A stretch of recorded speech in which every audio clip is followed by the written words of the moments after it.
ஹரே கிருஷ்ணா.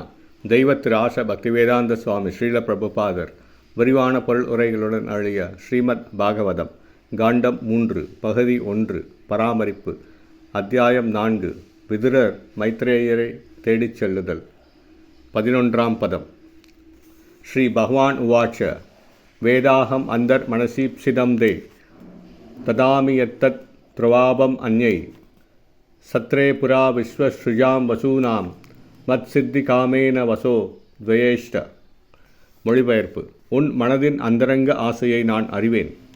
புராதன காலத்தில் பிரபஞ்ச விவகாரங்களை விரிவடையச் செய்யும் பொறுப்பை ஏற்றிருந்த வசுக்களும் பிற தேவர்களும் யாகங்களை செய்தனர். அச்சமயத்தில் என் சகவாசத்தை பெற நீ விரும்பினாய். மற்றவர்களால் இதை அடைவது மிகவும் கடினம் என்றாலும் உனக்கு நான் இதை அளிக்கிறேன். பொருளுரை. உத்தவர் பகவானின் நித்திய சகாக்களுள் ஒருவராவார். பகவானின் ஓரம்சம் புராதன காலத்தில் 8 வசுக்களில் ஒருவராக இருந்தார். 8 வசுக்களும் பிரபஞ்ச விவகாரங்களை நிர்வகிப்பதற்கு பொறுப்பாளிகளான உயர் கிரகத்தில் உள்ள தேவர்களும் புராதன காலத்தில் தங்களுடைய வாழ்வின் முடிவான நோக்கத்தை நிறைவேற்றிக் கொள்ள விரும்பி ஒரு யாகத்தை செய்தனர். அப்பொழுது வசுக்களுள் ஒருவராக செயற்பட்ட உத்தவரின் ஓர் விரிவங்கம் பகவானின் சகாக்களுள் ஒருவராக மாற விரும்பினார். பகவான் ஒவ்வொரு ஜீவராசியின் இதயத்திலும் பரமாத்மாவாக இருப்பதால் இதை அவர் அறிந்திருந்தார்.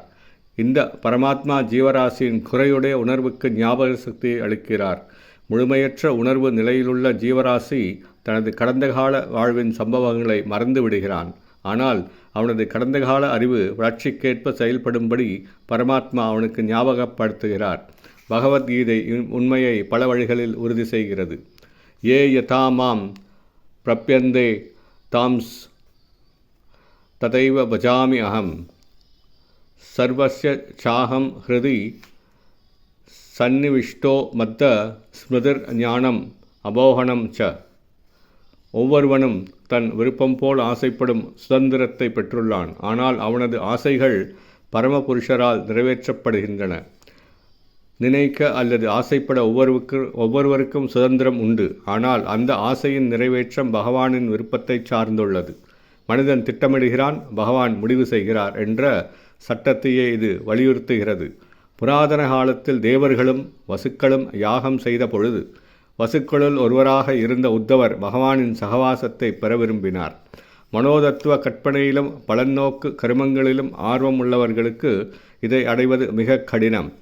இத்தகைய நபர்கள் பகவானின் சகாவாக ஆவதை பற்றிய எந்த தகவலையும் அறிந்திருப்பதில்லை.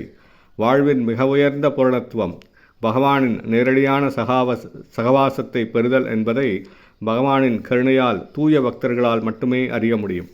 உத்தவரின் ஆசையை நிறைவேற்றுவதற்காக பகவான் அவருக்கு உறுதி அளித்தார். பகவானின் இக்குறிப்பை உத்தவருக்கு உணர்த்திய பொழுது பகவானின் சகவாசத்தை பெறுவதன் முக்கியத்துவத்தை மைத்ரேய முனிவரும் இறுதியாக